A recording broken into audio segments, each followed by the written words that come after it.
Hey, we're working. Good. Throw that in the pocket.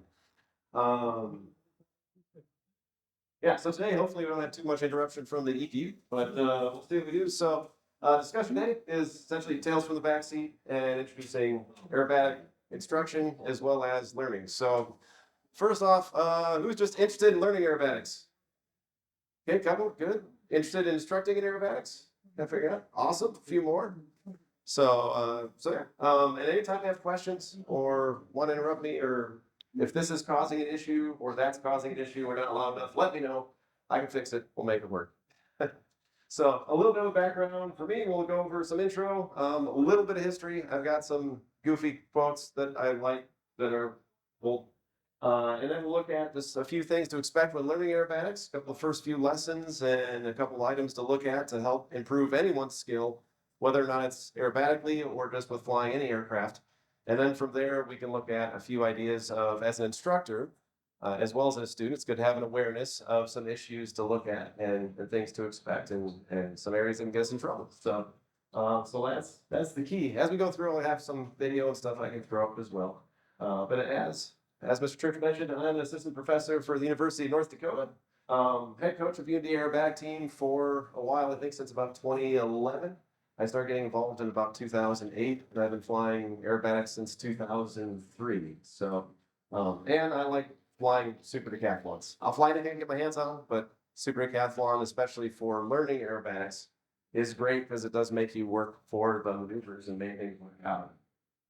So I had a lot of flight instructors, a lot of people that kind of inspired me to get into aviation. As I was looking at things, I was like being a pilot because it's a little bit of everything.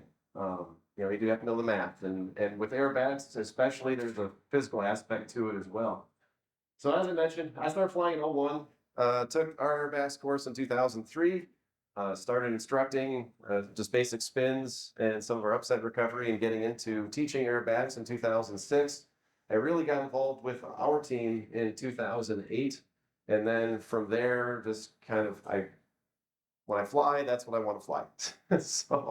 So from there, we've just been doing a lot of time in aerobatics, and that's where things kind of took off. So one of the fun quotes is, "Don't think, just do." Who said it? Horace. No,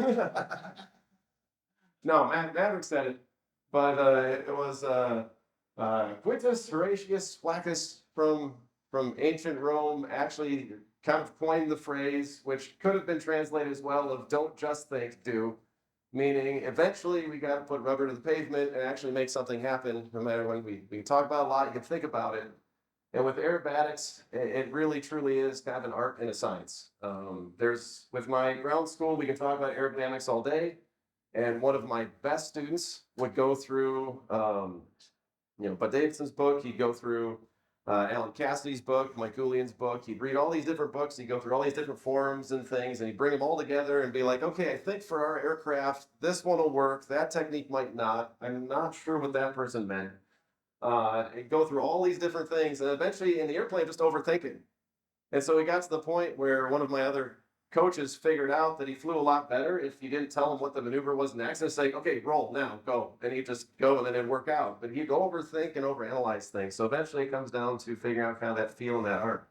But like Horace also said, you never reach excellence in any one art or profession without having passed through the slow and painful process of study and practice. So it does take a little bit of time. It's, sometimes my students get hard on themselves. They're like, oh man, it's not working out exactly how I want. I'm like, well, if we didn't need to train for it, you would have just done it. I mean, it's okay to not have it right the first time. It does take a while to make things work for us. Also, I like this one. We can talk a lot, but really it's what we get to happen in the aircraft. Now, one of my instructors, Pete Shoemaker, he was retired Air Force, flew F4s and A10s. It was an off comment. He was probably having a rough day and tired of us beating him up in the airplane. And I was coming back and just parked it. And I was like, oh, that's close enough. He's like, dude, if you can do it right, why be close enough? Just do it right. That's a good point. Making sure we're in the T is some of the basic things and skill sets that we set. And so if we look at flying, we can flop around the sky. It really depends on what you want to do, what you want to get out of it. There's a lot of different styles for aerobatics that we can look at, and a lot of different goals. And ultimately, our goal is safety. It's not just, all right, does my student need to be a competitor? Not necessarily. But as long as they can fly it with precision enough to be safe, that's ultimately my goal. And then as a coach, if we want to do competition, then okay, how do we take that next level and make sure we can use our tips and tricks and energy management in the aircraft to make it present extremely well. And that's what helps out. So some things to look at with this kind of learning aerobatics. Um, you know, my friend, my student, take a funny selfie. Okay. We'll look at some of the learning and teaching techniques, and with that, it does take practice. But we have to look at what are your goals, and then what are we open to learning. How do you want to push yourself? What direction do you want to push yourself in? And then making sure the aircraft's working. Now, ultimately, with all of our stuff, there are going to be limitations for any aircraft. The extras are try about the extras do seem indestructible, but Doug Vade will tell you there is a limit to them. They will break if you try hard enough. Looking at some of the our advanced team does very well. I'm very proud to be a part of it. I've seen a few of the other aircraft internationally, and you can tell where they've had some maintenance issues on things where they've to make it more precise. You can push it a little bit too hard. So we do have to balance, fly within reason, make sure you're comfortable, but also be willing to push yourself. And so a few things to look at is going to be some of the physiology and what are our goals, and making sure when you do fly with an aerobatic instructor, what kind of credentials do they hold, and is that going to match the goal that you want? It's going to take practice to get to that point at some point, but do they have a competition background, or are they upset training background? They have military background. I'm not military. I was unable to take that route, but I've done a lot of aerobatics, so I think I've got a few credentials which help. But what's going to work? And then when we think about any of our flight plans, we usually go with something. What is going to be your objective for this specific lesson? Do you want to work on rolls? Do you want to work on loops? Do you want to work on just basic upset? And our course is designed where we start with a ground lesson to kind of see what the aircraft looks like. The seatbelts and airbag aircraft can be kind of interesting, so I was able to check those out. You got a 5-point harness, and you're like, okay, that's not so bad. And then depending, it might have a double lap belt. And then some of the older ones have a little twisty thing where everything comes apart. Ours have the racing style hooker harness in it, so it's a hook and loop thing. And the first time anyone uses those, they usually try to put the belt on the handle somehow, because that looks like where it should go, but it doesn't go there. So making sure everything's in correctly. So our first lesson is, check out the aircraft, make sure you get in, make sure you're fit and everything's where you want it, because being a training aircraft, it's not just one person flying it. So we adjust the seat. If you can adjust the pedals, the extras will do that. You can adjust the pedals where you want. Find out those metrics first, and then we go to our flight lesson. So our first lesson typically is more of an upset recovery type thing, because once you are confident in getting the aircraft out of situations, then putting it into them is going to be a lot easier. And that's usually our goal. Well, that is my goal at the end of the first and second lesson, and definitely by the end of the course, is if you got yourself into it, you can get yourself out of it. So there have been a few times where the student will run out of energy doing something, like, well, you got yourself here, figure it out.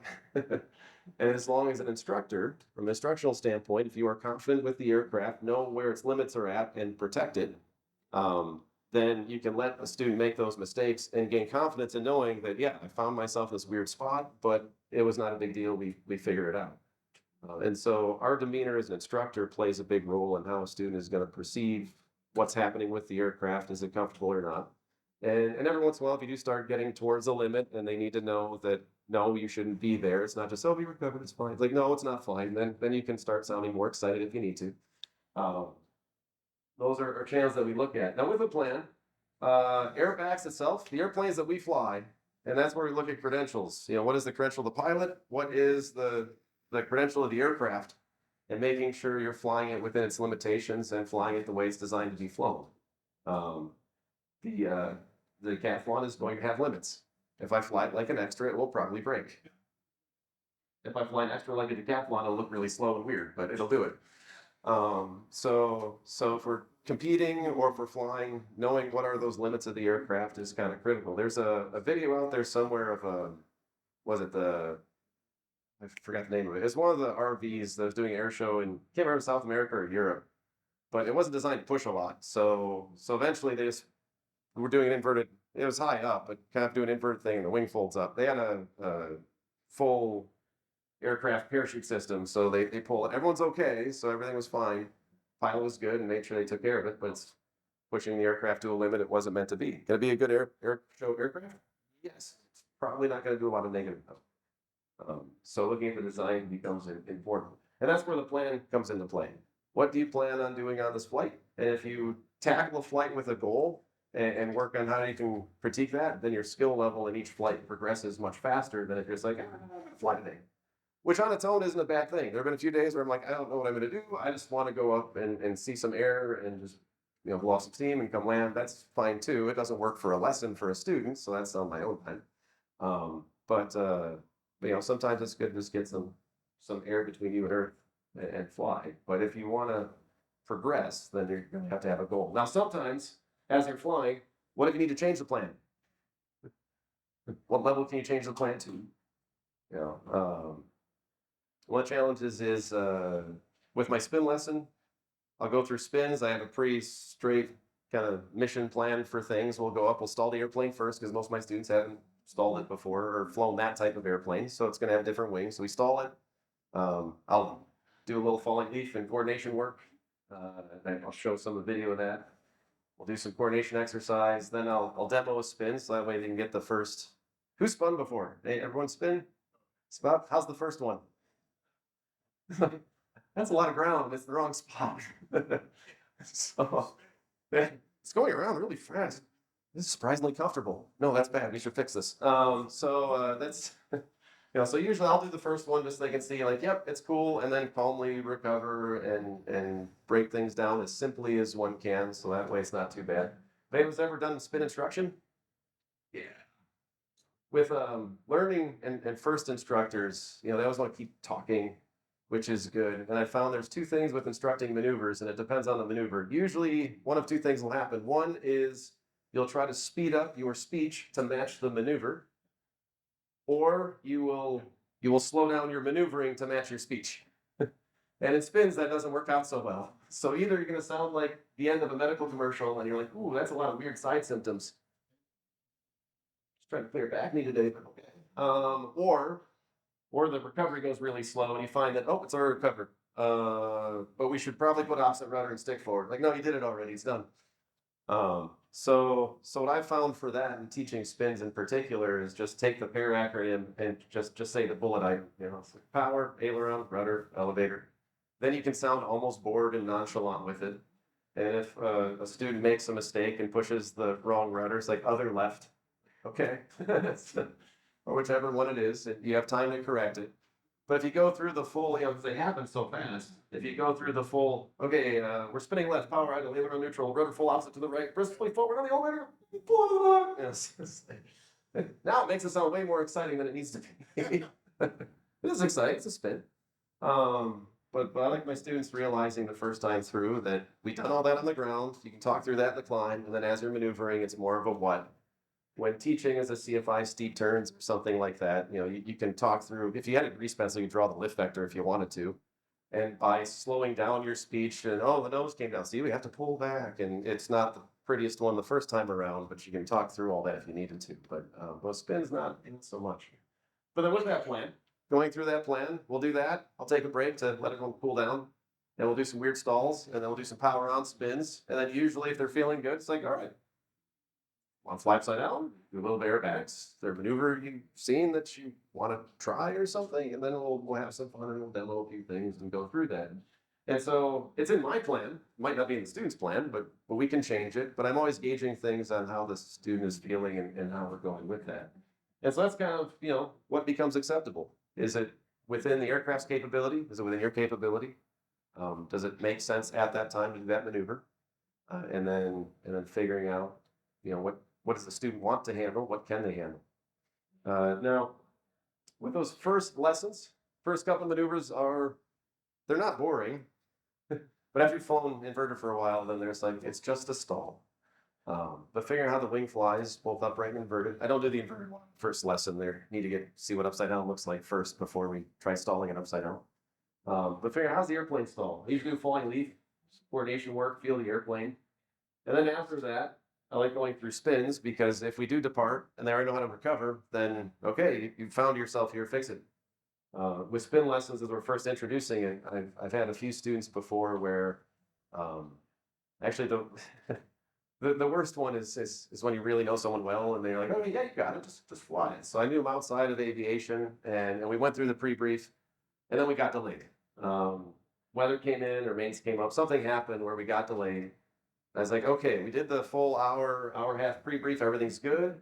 I can fit you in tomorrow in this really small gap. So our pre-brief is basically just gonna be, okay, what's the recovery? Cool, go to the airplane. It's all gonna work, but I got you in a gap. So we do that. And I'm like, hey, you want me to demo the first one, which is usually in my flight plan?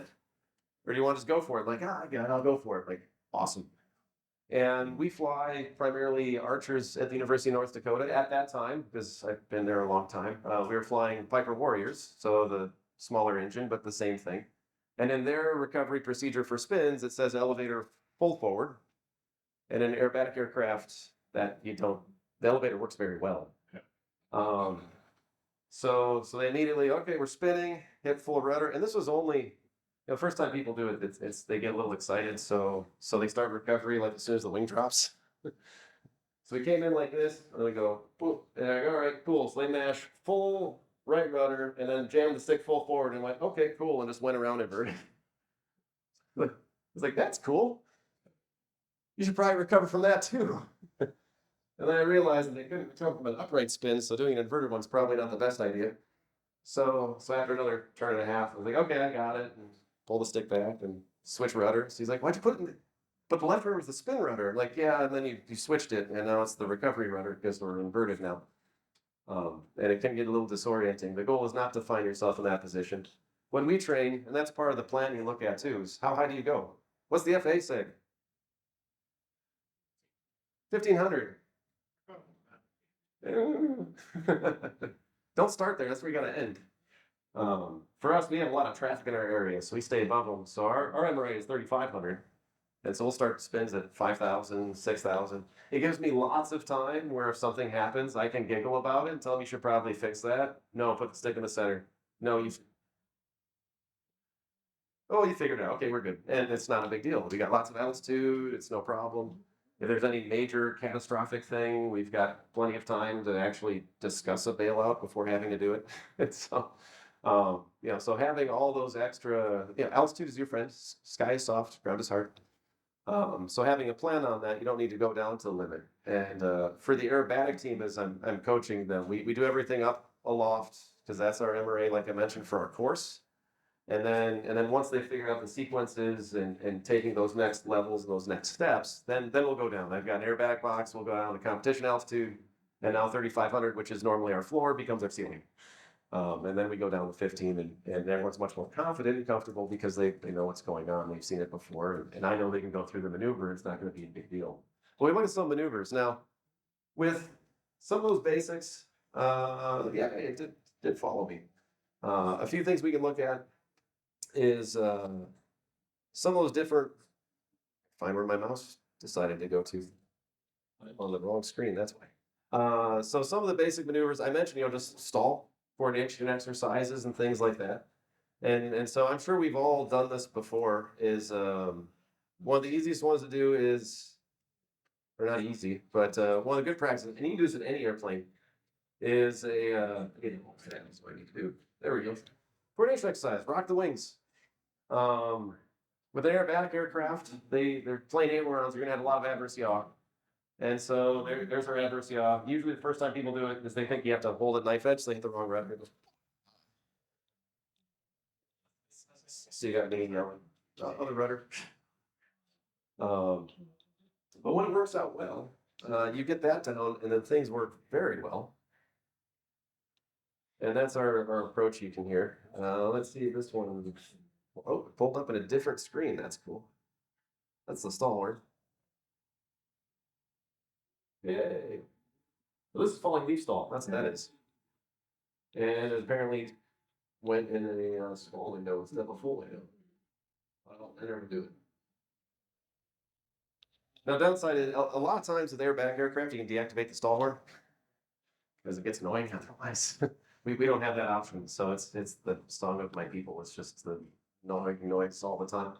Um, but with has anyone done falling leaf type stalls? Fun, enjoy it. I always like that. That's a good exercise too, because it'll demonstrate that people worry about uncoordination and spins, but it demonstrates if as long as you have rudder control or yaw control, then you won't spin. You might go knife edge to knife edge, but it's not gonna go over all the way as long as you got the rudder. I think I have one of those that fails too, unless I. Oh, that was different. Oh yeah, I have multiple of these. I just have to find where they all went. Yeah, this is when it works correctly. There we go. Now we get the function. While I do that, I will find my video. So there's the functioning correctly and our annoying stall horn as we're stalling. And this one.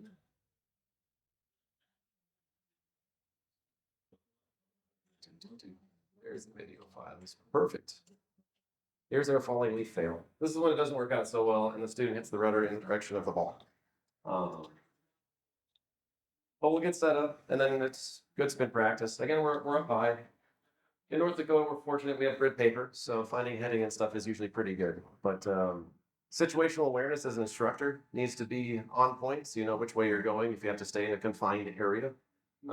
As a student, it takes some practice, but you eventually figure it out. So far we're doing pretty good, and then they try to hit the rudder. One of them, they just hold it too much. That's not Decathlon, that's a good stable airplane. There we go. Go around once. Hey, we're back. Well, we learned some different things. With first maneuvers, spins, loops, rolls. I love aileron rolls. That's usually the first one I teach students because you'd be upside down and not feel it. So you get to speed, pitch up 30 degrees or so and go around. And that way they don't need to do a huge amount with the flight controls, but you can see inverted before you're surprised by it.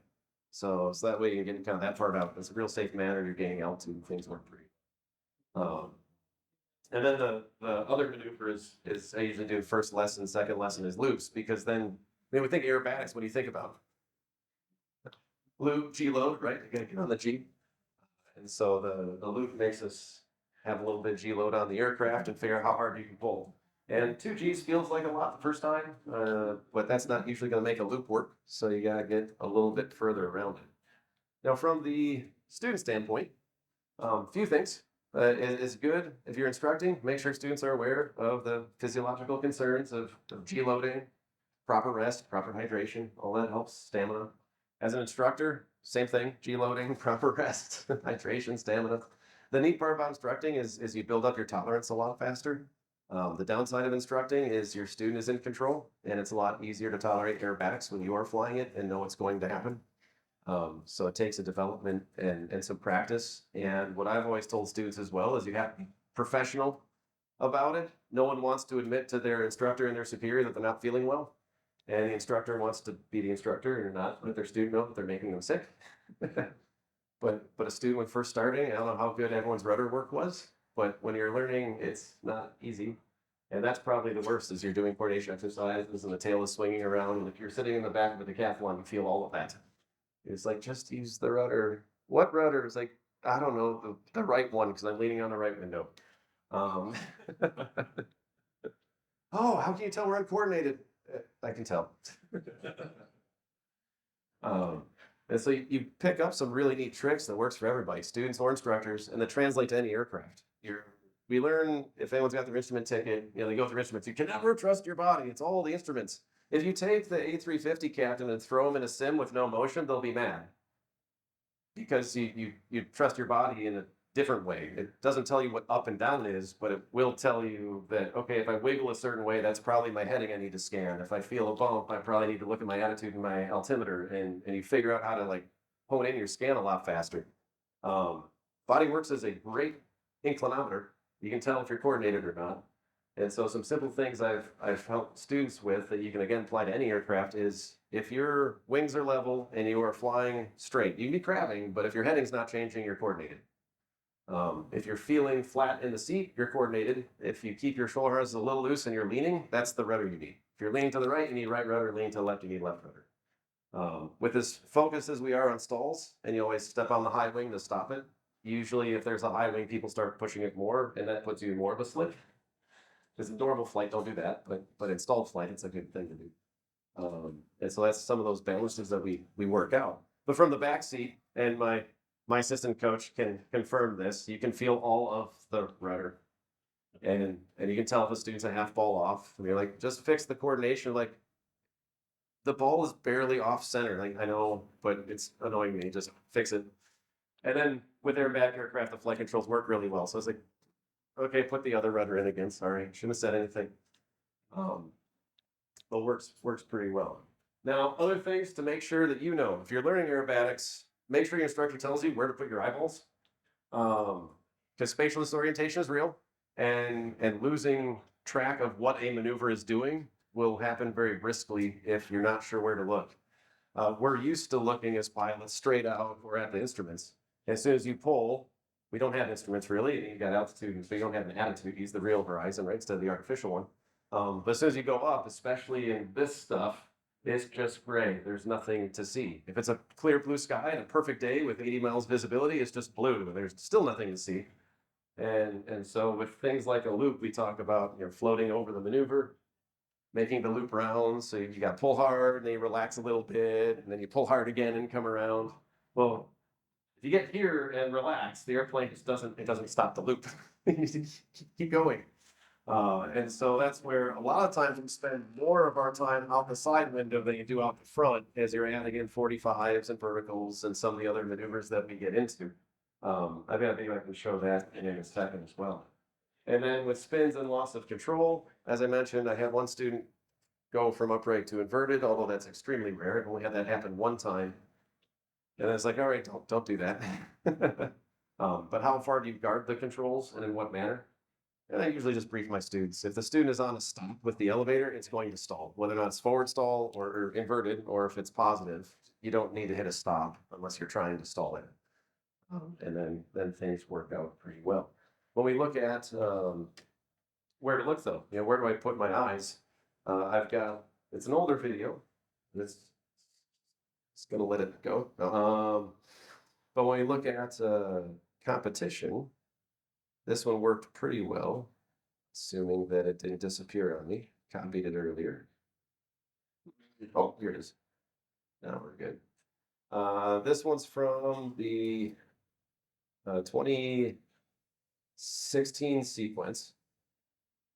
And with the 2016 sequence, I had 2 cameras I was able to use. And that allowed me to just kind of highlight which way things were going. There it is, sportsman. Or show primary. I'll show sportsman. Just make sure I got the right screen going. Here we go. So this one's posted on YouTube. You can find it. The sequence isn't this year's sequence at all, so that won't help. There's our happy noise again. I'll turn that off because we don't need to hear me comment through it. But I stuck camera out the window, stuck one out the front, and then you'll see as soon as we pull, front window doesn't really matter anymore. For rolls, forward is good. For pulling, forward is good to keep the wing straight initially, and then after that, we're checking the wing because you can see anything the airplane's doing at that point. And then as an instructor or as you're learning aerobatics, remember that you are operating as a crew, even though it might not seem like it. It's still a crew environment, so warn people before you pull. I always tell my students that I'll count down before we pull, or I'll warn you before we go into high G, just so you have time, especially with G loading and the physiology of it. Yeah, get ahead of it. So it's tightening the leg muscles up, then get into it, and then you won't have any of the stagnant hypoxia type issues that are accompanying things. This is where we eventually, I have this one set up where I just had it switching between cameras with where I look. I've got some 360 stuff. If you ever get a chance to use a 360 camera, those are amazing. I use those quite a bit for higher level, and since I got one, I use it with my students as well, because then you can look forward, you can look out the side, you can turn around and see what your student is doing if they're doing something really weird. We found some fun stuff that me and Aaron would do with flight controls. There's like a Stallone over the top before going into a snap. It's kind of a cool thing. Um, but yeah, it's good to kind of see where the references are at. So with something like loop, I start forward, make sure you're square, check the wing to know when to relax. As soon as you get inverted, check forward and make sure you're square again with the wings coming through the horizon, and then pulling through. And you can then track the road because you've got something you look at on the ground, which usually works as a good reference. For handlers, I'm always looking out the side window for the vertical, and then once I feel the sense that you need to kick, then we can look back forward, find your spot on the ground, go from there. But anyway, questions so far? Thoughts? Topic okay? Keep going. I got more instructional stuff we'll come up with in a second. There's a lot more video if you want more video. This gets us through some of our different. Oh, actually, that's a good one. Reverse maneuvers. Who loves the 45 up and roll and then come down? Where do you have to look for that? Somewhere, yeah. Yeah. So when you're rolling, you want to look forward. But there's sky and there's nothing to see 90% of the time, unless you get lucky and there's a cloud. When you're doing a loop or a 45 up, you want to look to the side, but you can't really do both at the same time. I mean, yeah, you got to be one of those like gecko things, right? So you can't really do both at the same time. So I found it works pretty well with the Decathlon is you'll pull 45, check the wing for 45. Before you roll, you'll look not quite forward, but kind of where the horizon should be. And as soon as you start the roll, you can see the horizon now. And then you roll around that point. And then if you know where the 45 line is inverted, it's about that far above the spar carry through for me. If you're still a little lower, it's right on top of that bar. But you stick the horizon there, and then you're up 45. And then you can set your timing or whatever you need to get the 45 number. But those are challenging when you're going up that way. If I want to check that I did it right, yes. If I know exactly where the horizon needs to be, then I don't, and I just make sure I'm going forward. So it just kind of depends on the aircraft I'm flying and how comfortable I am with that specific metric on that airplane. So if it's the first time I'm doing it again in a while in the Panzel or an extra, because I haven't flown an extra in a while, then yeah, I'll hit it, go, and then I'll check real quick just to make sure I didn't goof it up. But then once you know kind of the angle you need to be, and some people are really good at just knowing that, okay, this is my 45 for my neck and my eyeball. It takes a while to figure that out. Then that works. The other one works pretty good with the Decathlon too, is using your feet, because you sit straight up and your feet are about here, and that's about a 45 line. So if you put your heels on the horizon, that's usually a 45 line up. And then same thing coming down inverted is if your heels are on the horizon, it's pretty close. But you figure out different things for different aircraft because the ergonomics on them are going to all be just a little bit different. But yeah, if I'm first figuring it out, then I'll roll and then double check. Like, oh, it's got to be here. And then I'll look real fast and find where that spot's going to be. If it's a canopy and you just cleaned it, there's no bugs, then that gets a little bit trickier to find the spot. That's the cool thing about the Decathlon is the downside. It's not a canopy. There's stuff all over the place. The cool part is there's stuff all over the place. So you've got a reference for almost anything you want. It might not be exactly, but you can get pretty close and have somewhere to look. And so there's some neat things that way that we can use to our advantage. But yeah, but with spins, transitions don't usually work, but they can occur, but it's usually fairly rare. And that's when you promote, okay, how do you do it right the first time? That primacy part of learning and instructing. And then once you got that down, then it's easy recovery. Now, different aircraft are going to have different probability for falling out of maneuvers as we're first learning things, as we're figuring out the energy management and how things are going to work. And so from an instructing standpoint, that's one thing to look at. And what are some of the limitations to the aircraft or expectations? So pits kind of have a reputation where if you run out of energy on a vertical or you run out of energy on a half Cuban, that if you try to roll and use too much flight control, it can spin out of that. Or same thing with a hammer. If you overdo it, they can spin. Something like the Decathlon, it flops. It doesn't really spin. Once it runs out of energy, the heavy nose and you being up front just goes ground. Hey, we have speed. We can fly. So there are some benefits to starting with something that is a little less overpowered. Decathlon doesn't seem overpowered, but it's based on a Champ that only needed 65 horsepower to fly. So in that case, maybe it is overpowered, but it does work pretty well. But things we look at when learning to fly, if you want to do aerobatics, and this is where you discuss with your instructor, and as an instructor, be flexible. what are your goals? What do you want to get out of it? And I leave this open to my students as well. Do you want to focus on upset recovery? Because some of them are like, okay, I want to do this, but I don't want to do the team. I don't want to get tossed around the aircraft. I'm like, that's fine. You don't need to. You can fly very smooth. But learn a skill set that will make you safer in any aircraft. And we're going to fly and get good upset recovery by exploring some aerobatic maneuvers. But our standards are going to be a little bit different. It's the standard is now only safety. It's not, can I hold 50 feet while doing a roll or something. If they want to do recreational aerobatics, I want to be able to at some point rent a Decathlon or take a friend up in my RV or something, and I got parachutes and I want to do some loops and rolls, but I don't want to make somebody sick while doing it. I've instructed people that way as well, where we've modified maneuvers in our airplane because they did have an RV that they had access to at home that had everything in it and stressed for basic aerobatics, but they didn't have an inverted system. So it's like, all right, well, we'll do Cubans, but we'll keep it positive, kind of like a T6, so that way you don't have to activate the inverted system. Or in our case, they didn't have one, so you don't have to worry about hurting the engine. If you want to do competition, is your goal air shows? If you're looking at doing air shows, I highly recommend competition first. Because with competition, it can be very humbling, as well as you develop a really good network and community that is all focused on making your precision and your skill set better. With air shows, we don't always go for precision, but it's a different kind of precision. It doesn't look good, and sometimes the low stuff where things flop around actually look better. So we have the energy to make that happen. But no matter what you do, it's an airplane, it's flying, and it's amazing. So you don't always get a critique at the end of the flight as to, okay, how can you improve? Was it safe? What were we doing? There's less things to watch out for. And so as an instructor, there's a few things to guard against. Mainly those are the limits. And those can be any limit you want to come up with. Did you reach the limit of your own skill set? Did you reach the limit of your student's skill set? Expanding is important, but there's a point where you go too far. Is there a physiological limit that we're concerned about as well? So I mentioned you're acting as a crew. You need to make sure that your student is okay.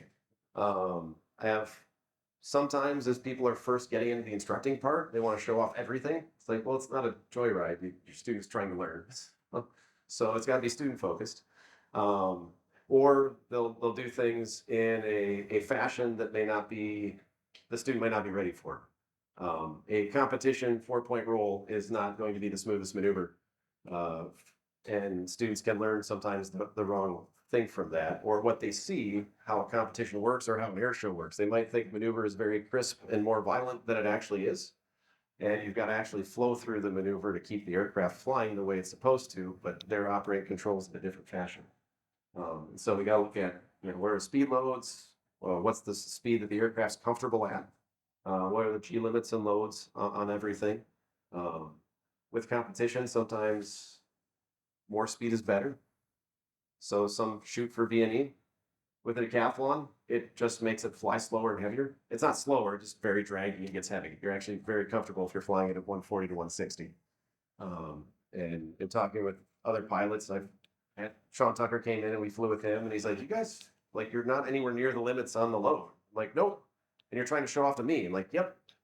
It's like, "Cool, keep doing that." It's like a 4G flight, 4.5G, and not much negative. And the speeds were not anywhere near VNE because you just lose inspection panels on that airplane. You don't get any better performance.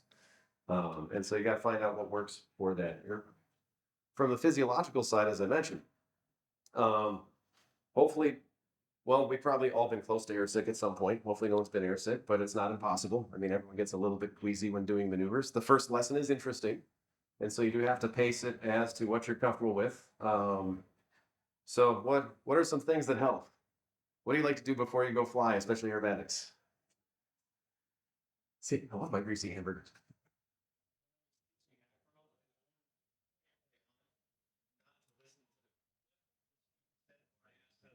No, because they're always fine. What they sound like to me is, Yes. and if they started to slow down, or if their skin color started to change, it was time to talk about. Yep. Sometimes you can't see your skin color. I should put a mirror in it. It'd be kind of entertaining. But yeah, or how hot they are. That's usually going too. I've had it before where it's negative cilia. Actually, we don't fly airbags in negative, but we'll go down to like 20 degrees Fahrenheit. And so we'll have it, we fly to this, it's North Dakota.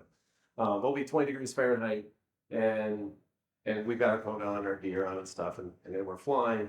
And suddenly student starts getting quiet. I'm like, how you doing? Like, man, it's really hot in here. I don't have the heater on, the vents are open. Like, well, I can pop the window for a second. Sure. So we get slow down, open the window. I'm in the backseat with my hand like physically frozen to the throttle, like, doing okay? Oh, it's so much better. This is great. Like, okay, my face is getting a frost beard going, but just sweat dripping. It's like, yeah, we should stop now. Yeah, a lot of times our rule is, you can base it on a number scale if you want. Out of 100, how are you feeling? Out of 10, how are you feeling? When they get to 9, stop for a moment. They're still 10s. They're like, 100%? No, not quite. 95%? Yeah, I think 95. Okay, we'll take a break. Oh, cool, thank you. Because no one wants to admit that they're feeling kind of weird. But yeah, based on if they're feeling hot, they get quiet all of a sudden, especially they're really talkative, and suddenly they stop talking. Those things are all stuff to watch out for. You kind of get a sixth sense for kind of how much most people can handle.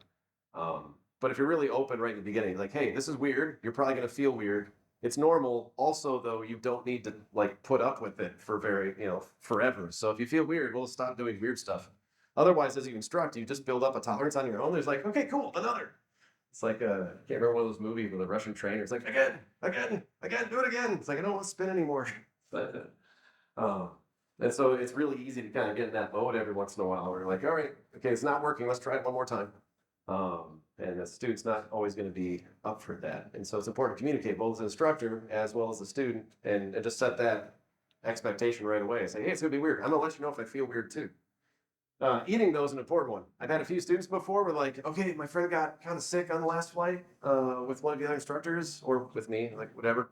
So I'm not going to do that. So like I haven't eaten anything for 3 days. Like go grab a bagel or something. We're not flying. Like you need to eat something. Like you need fuel, you need rest, you need hydration. If you eliminate any of those things, you feel weird. I don't know if anyone's happen. I mean, we're at Oshkosh, so like at some point we're gonna get dehydrated this week. And if anyone's ever had like that sugar crash, yeah. Where you start feeling nauseous just because you're hungry. You're like, I really need to eat something, but I can't eat anything right now. And he's just like, yeah, that happens. Like, I hate that feeling. It's not a good feeling. But I've had students kind of put themselves into that. Like, no, we're not flying. Like, go get something to eat, and then we'll go fly. It's much better. But those are things to watch out for, especially a student who's like, yeah, no, I haven't eaten anything for breakfast. Now, if they're not a breakfast person, I usually tell them like, don't get like the Denny's Grand Slam breakfast. That's not the time for that. But have something, it was toast or something more than coffee. And I stared into space for a few moments and I had my breakfast. And then we're in much better shape. It's those things that we don't always think about. But yeah, guarding, getting in trouble, kind of limits of the envelope, where not against student physiological limits are, and definitely guarding the airplane. That's one thing to watch out for. Maneuvers that can get you into trouble. The first roll is always an exciting one. Especially if it's a slow roll. First aileron roll, no problem. They pitch up and just go over, like, oh, that's so easy, cool.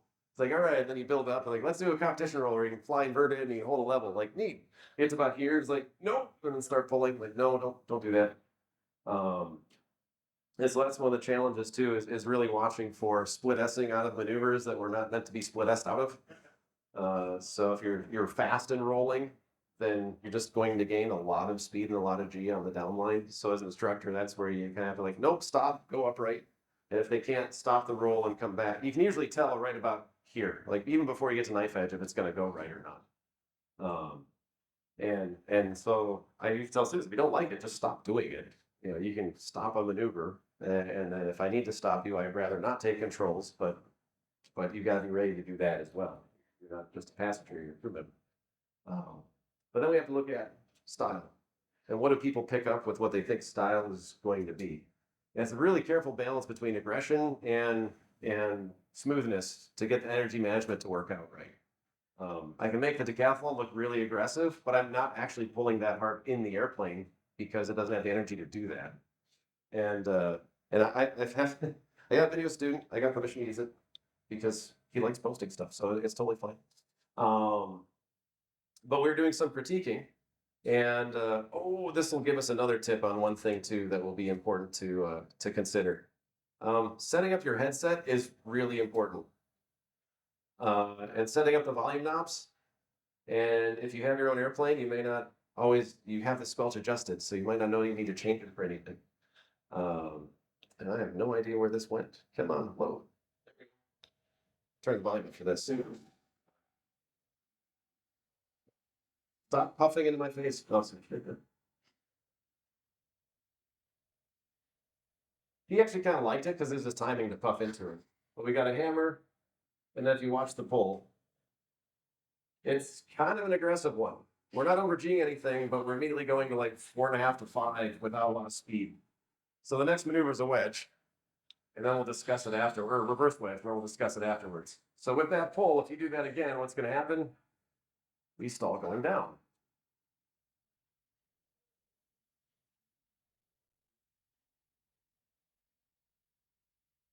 So if I can find, I can't remember it's things.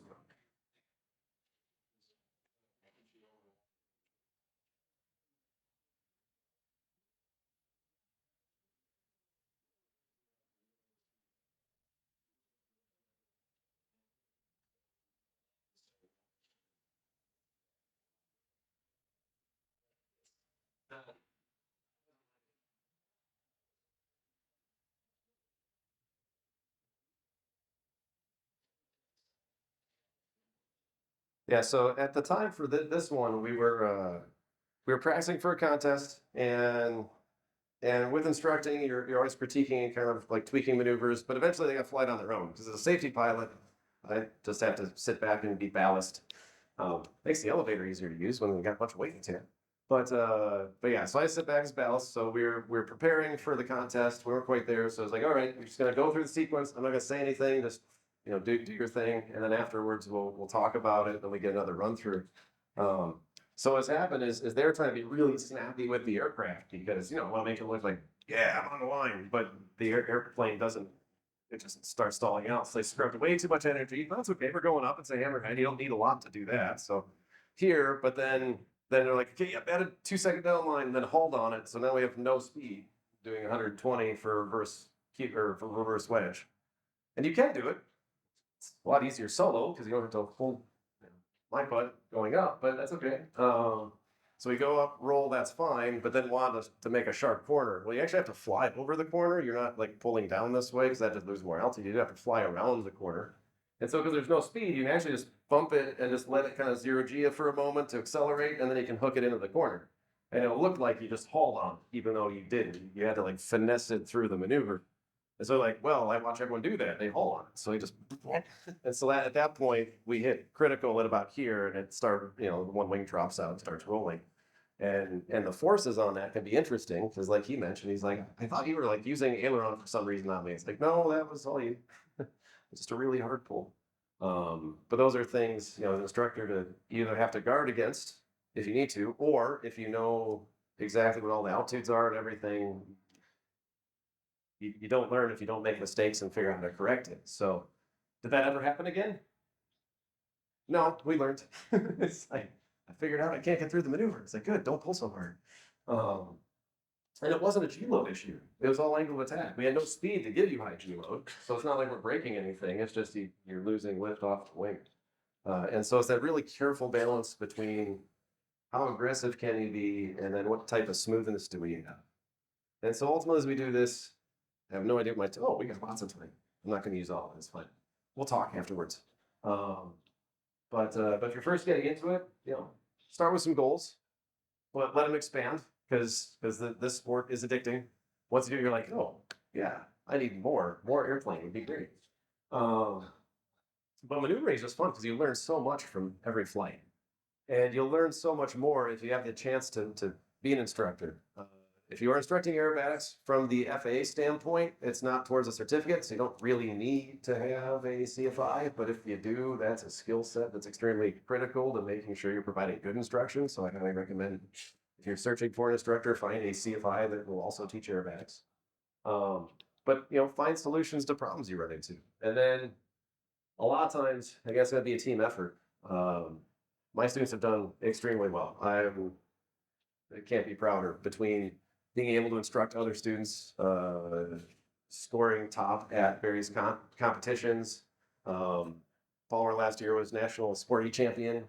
A couple years before that, we had a couple students in the top three, which is sportsman is a really, really hard field.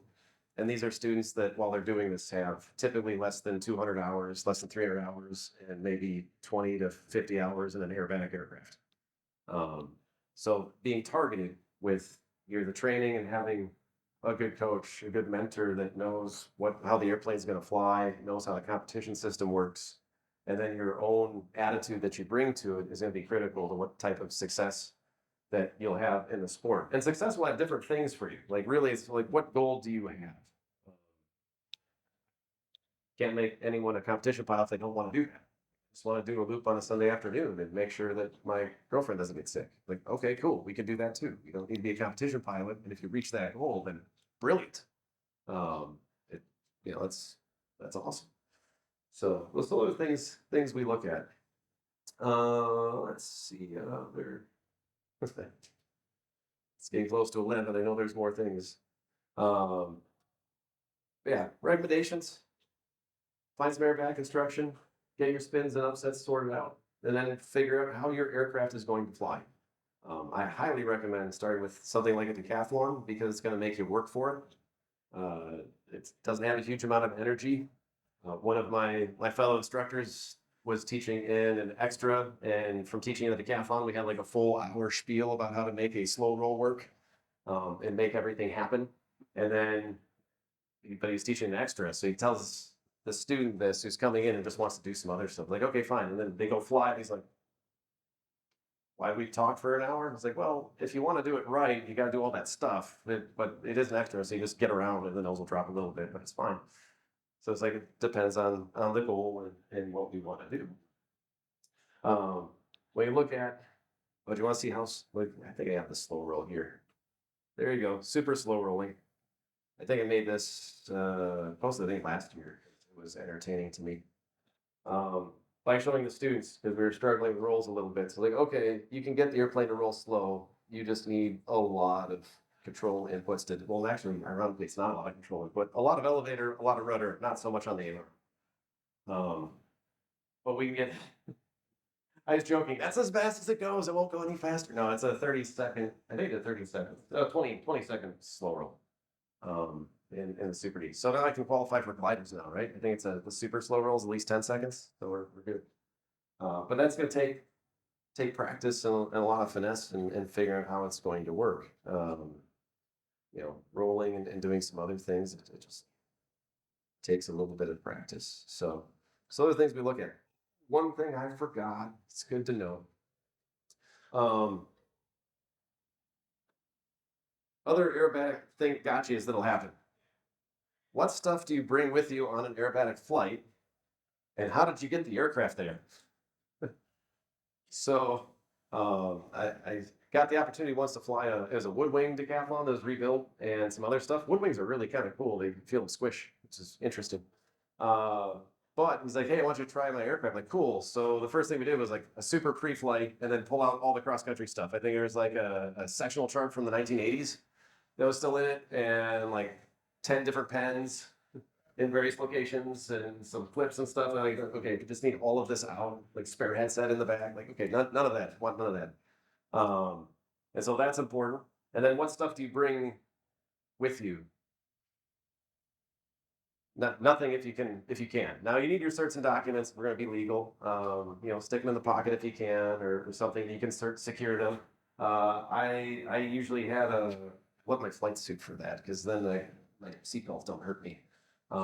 When flying the advanced stuff, I've the belt or the normal pants I wear, I just lose like 4 layers of skin when I go inverted. So I like my flight suit for that. So I'll be the goofy dude in the flight suit. But with my students, I'm just normally wearing a UND polo or Sean Tucker made fun of me for doing airbags and a tie. But I got my normal professor get up on. But I take everything out of the pockets. I have a vest or something that I'll put on. I look stupid with too, but it's got zip up pockets that are up here. so I can put things in so that way I'm not crushing my keys into my own hip, because there's nothing like having I don't bring my keys with me, but I've made that mistake too many times. Um, but doing that, we have to wear ID badges because we got a area on our it's a commercial airport, so we got security doors and things. So you gotta have an ID badge, but what type it is and how to do is I had to unclip it, so I'm inverted catching IDs and stuff for my student and things. Where do you stick the checklist? All those types of things have to be considered. And if something's going not the way you want it to, or you don't pre-flight the floorboard, then it is going to lead to a problem. So we got to be a lot more thorough with some of that type of thing with an aircraft.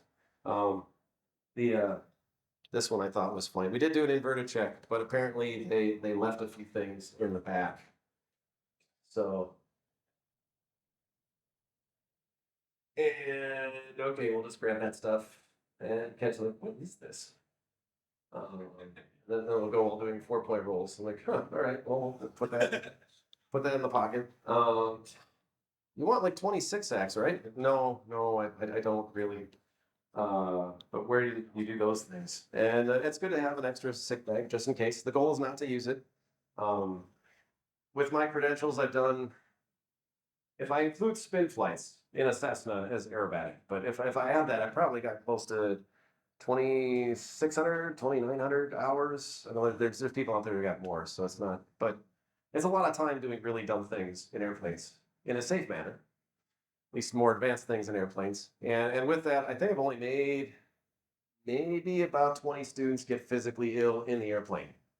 Make no promises after I let them go, but in the aircraft, I've kept it low. I've had a few other people that were like batting 90% for a while, where like they flew with 10 students and 9 of them got sick. I'm like, dude, you gotta like chill. I don't know what you're doing, but don't do that. Um, but uh,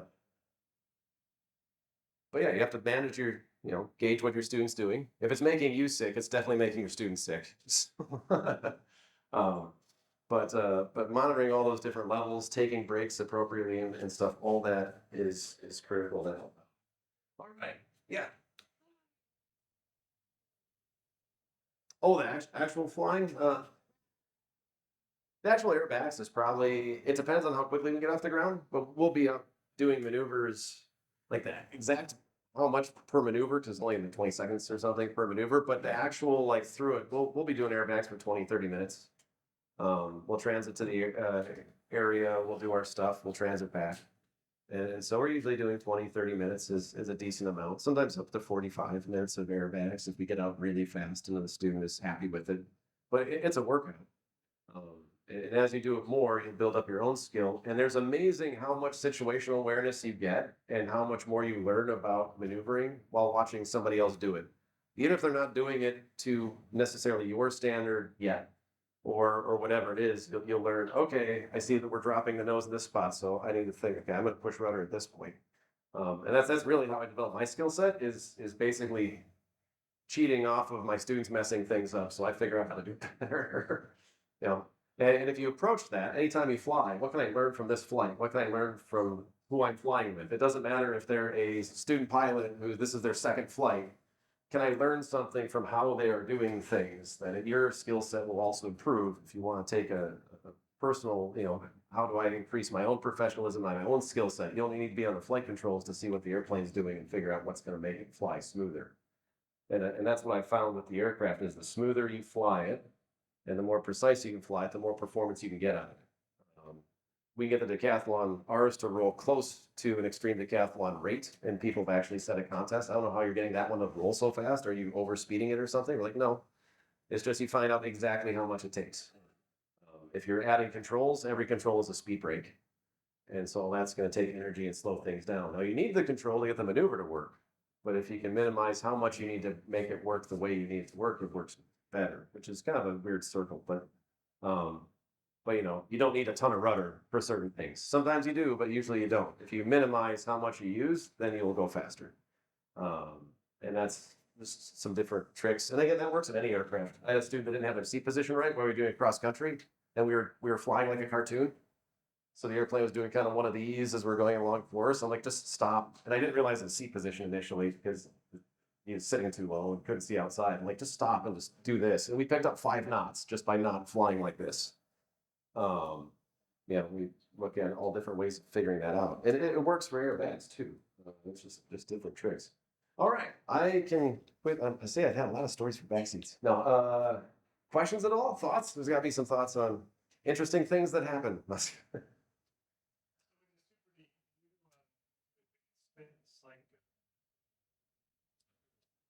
Uh, it doesn't intentionally invert. Well, if I'm going to do an inverted spin, I will do it intentionally. I usually don't. It's not as comfortable with students that are unaccustomed to things, but I will make my instructors do it. So I'll take my instructors up and make sure they do a flat spin invert. If my students want to see it, I'll do it. Um, and then I do an aerodynamic demo in the spin that I really like doing, which is we'll go up real high. It's going to take about 2,500 feet. So I'll usually go above 6,500, so you still make our 3,500 MRA. And I'll put it into a spin, and I'll wait till it goes fully developed. In the decathlon, it's 1.5 turns. So as soon as it's 1.5, you feel it set. Like, cool, we got it. So then I'll move ailerons to the inside, and you'll watch the roll rate increase, and the nose will actually in the decathlon pitch up, oddly enough, but it will roll faster, and then get steeper after that if you keep going. And then I'll put ailerons to the outside, and it goes weird and flat again. So just teaches ailerons neutral is going to be the best spot. So I'll do each of those for a turn. And then after that, I'll add full power and then match the stick forward and watch it really accelerate to make sure it's like, okay, and I'll do each one just individually. So I'll do full power for a turn. I'll leave it in. I'll just feed the stick full forward. And then it'll wind up so they can see what each control does in the spin and why we do the right order. And then I'll tell them, okay, your airplane, fix it. And like, okay, I'm going to bring it back, power out, rudder, stick, and then it'll recover immediately. But I'll go through each of those steps because a lot of students do have questions. What happens if I use ailerons or why can't I? And different aircraft will do different things. With the Cessna is a weird one. With the 172, if you use outside ailerons, it'll go flat. And then after about a turn to a turn and a half, it'll just kind of stop because the rudder's not very effective, but it'll actually try to fly itself out eventually. If you tell yourself at about a turn that that's wrong and put it back to neutral, it'll wind up and go fully developed, which is entertaining too. So I'll usually make my students go through a fully developed spin, just be like, normally in that aircraft, if you blink funny and let go, it'll recover in the incipient phase. But if it goes fully developed, you do have to do a real recovery. And for us as aerobatic pilots, if you are used to flying one of our aircraft where, people worry when we do spins with a decathlon, like, ooh, we're going to spin. It's got to be like really unstable to do that, right? Like, no, it just listens to you. It has enough control authority that if you tell it to, it will. If you tell it to stop, it will. If you don't tell it to, it won't do anything. Like, oh, and we fly. And with the Cessna, you have to really coax it into spinning. And if you just blink funny, it'll recover.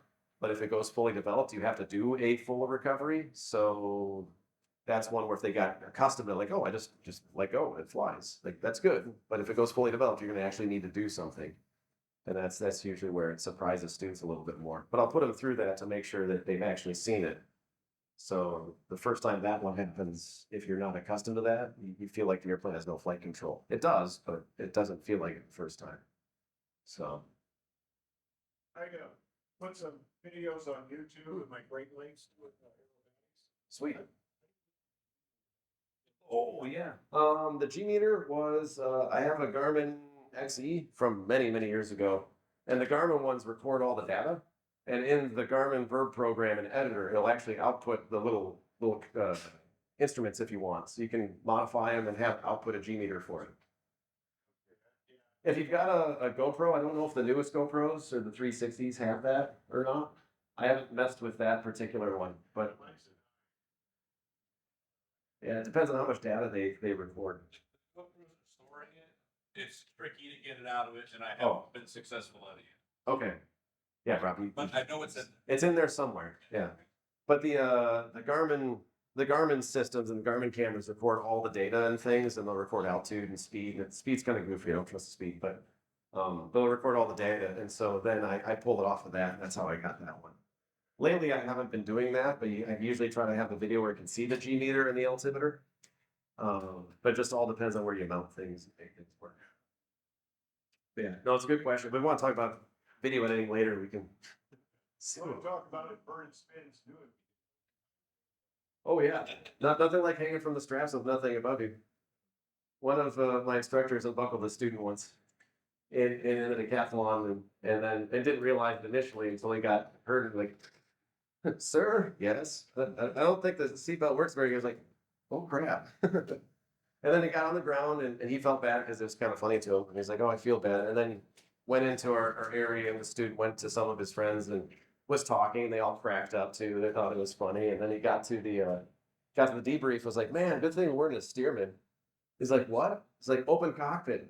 I don't know what that means. No roof. Like, oh. Good thing we're wearing parachutes. Yeah, that's also rare. Do check what equipment you have for seatbelts. In the back of our airplane, we've got it's a full aerobatic harness, but it can sometimes catch if it's just a single belt in the back. We've got the dual in the front to make sure everything's good for our students. But yeah, it's making sure you guard all those things you don't think about. It's really goofy stuff that you don't normally think about if you're not flying with other people as much. I haven't, no. It'd be good to try sometime though. Yeah, they roll fast. They look good. A lot of energy. Yes. Yeah, they look like they have a lot of energy. Good speed going through things and a good wing. Can't pull out of that either. But yeah, no, I've heard they fly very well in good aerobatics. But I know there's a lot of variance between them, so you just gotta make sure you got the right one in the build quality. John, how many did you do yesterday? No, yeah, four is a good lesson. I've done four is about right for scheduling because you do like eating lunch at some point. Um, there's a few times where I've been doing really short. We had an upset program, so I threw in like 8. Or if we're safety piloting, we're doing airbatic competition. It's not really a lesson, but you know you do like 15-minute pumps really fast, and we've crammed in probably more than we should, but it depends how much you acclimate. But yeah, about 4 is a good number. It's a good max because you do need to give yourself your own self some time to decompress for a moment, and then make sure your next student is pre-briefed, and then have a meal so you're not running hungry, sugar crashing.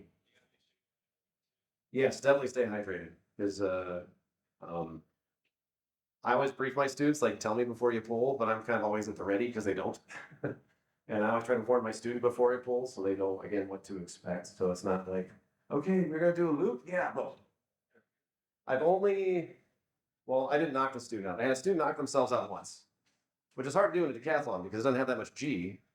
What happened is we are gonna do a split S, and they dropped the nose. So as we rolled, it just went really poorly. So we are doing like 150 by the time they got inverted. And we're gonna gain 50 as you pull through. I'm like, no, we're done. So I'm like, okay, you need to stop. And so I push -2. They're like, all right, roll upright, reset, everything will be cool, and then we can try it again. Well, they did. They saw the speed go down. Like, nope, speed looks good, and immediately pulled a 5. Yeah. So as soon as I see a stick come back, I'm like, oh, it's gonna be interesting. I normally don't grunt, but this is gonna happen. And yeah, immediately pulled. And so if you think about it, if you go from 1G upright to 5, it's only a 4G change. If you go from -2 to 5, it's a 7G change. You're changing more than the G capability of the aircraft typically is, but the change on your body is quite significant. They were not, the push-pull effect is real, and they were not ready for that. And so they got a little sleepy on. I didn't have to take controls, so they just kind of went up, and then I let them come back and do the little wiggly chicken thing, like, how you doing? Yeah, we're good. Like, are you? Yeah. Do you want to try that again? Yeah. No. Like, aha. We'll go back and we'll try that next lesson. That's after you wake up after knocking yourself out. It doesn't feel very good. But I've only had that happen once. After that, I'm like, okay, guys, like if I tell you to do something, like there's a reason for it, question me is okay, but please don't do the next thing until we discuss why we're doing it. Opinions may vary on the wisdom. Mhm. Finishing the aerobatic courses that I was teaching. Brief them thoroughly ahead of time. Up the altitude, and I would be flying. Don't G-string. Yeah, just see where you're. Spiral, and I pulled that like right out. Yeah, not straight knockout, but just know that yeah, it gets dark. Yeah, it starts getting dark. Let me know. Yeah, we'll stop. Yeah, don't want to hurt anybody. Not just a student like that. Yeah. I just wanted to. Well, I usually have students they'll do it to themselves usually. Like we'll be pulling a loop and they're like, ooh, that got dark. I'm like, did you strain? No, I just want to see if it'd get dark. Like, yeah, it does. So I actually don't have to tell them that, okay, I'm gonna make you go dark. They usually will at some point be like, I wonder what I can take. Oh, not much. and figure it out. And like, let me know when you're gonna do that next time, so I know. But yeah, most students are our student, the young students are usually curious enough to find out. Okay, where's the limit at? So I know some of them will go a little. They never have knocked themselves out. We used to give some rides every once in a while. The stories afterwards were always highly entertaining because we used to give like camp rides to high schoolers. And so you'd be flying, you'd be doing like the normal stuff and loops and things like, yeah, it's great. And then you just like casually walk by when they're with their friends after the flight. And if they don't see you, they'll like, candidly talk like, yeah, we buzzed the tower like 4 Gs. We pulled like 8. I'm like, the airplane only does 6. I passed out like 4 times. I'm like, what? Pretty sure I would have noticed that. I think I was there. But the stories always ramp up, so it's just entertaining. Like, we were not inverted in the pattern, we were inverted like 10 miles away. I don't know what pattern you think it is, but that's okay. They're just starting out in aviation. It's okay. But just the stories just magnify it. It's entertaining to listen to them after, but it's what it is. Standard pilot, right? Tell lies. Most of them not true. But it's been fun. Any other questions? Anything? I know I'm probably now actually running out of time, which is good. Thank you for sticking around for so long. There's got to be more thoughts. I'll hang out for a little bit longer. If you want to see more video, I can show weird stuff from contests and aerobatics and all sorts of things. Rob's got questions. No, Steve. No. It's like, no. Recommendations for publications to introduce yourself to aerobatics? Yep, IC Magazine's great for books. Mike Goulian and I can't pronounce Zerosi. Yes, Gene. This book is very good. Yes, it's called Basic Aerobatics, and it kind of goes through some of the aerodynamics of everything. And then after you read that and do some aerobatics, read Alan Cassidy's book, Better Aerobatics. And that one's, I don't want to be blasphemous, but it's almost like the Bible. You read it the first time, you're like, oh, interesting. And then you try something, and you read it the second time, like, oh, I get it. And then like 3 years later, you pull it out of the shelf and dust it off, and you read it like, I didn't know that again. What is this? And there's always like one more thing you can get out of it as you gain experience. So Alan Cassidy's book is really dense. So I wouldn't use that as a starter, but as you progress, or if you want to know more, that has a lot more in it as you go through. It's one of those where you just keep reading it and you get more from it each time you go through it again. So that was a very dense book. Oh, you want to see? I can play me being a doofus. Because we have fun, but you can all leave. You don't need to stay for videos. But thank you for sticking around. And like I said, if you got questions anytime, let me know. I'll be around here and by the airplane at the UND booth. And then I'll play weird music videos for the next 5 minutes.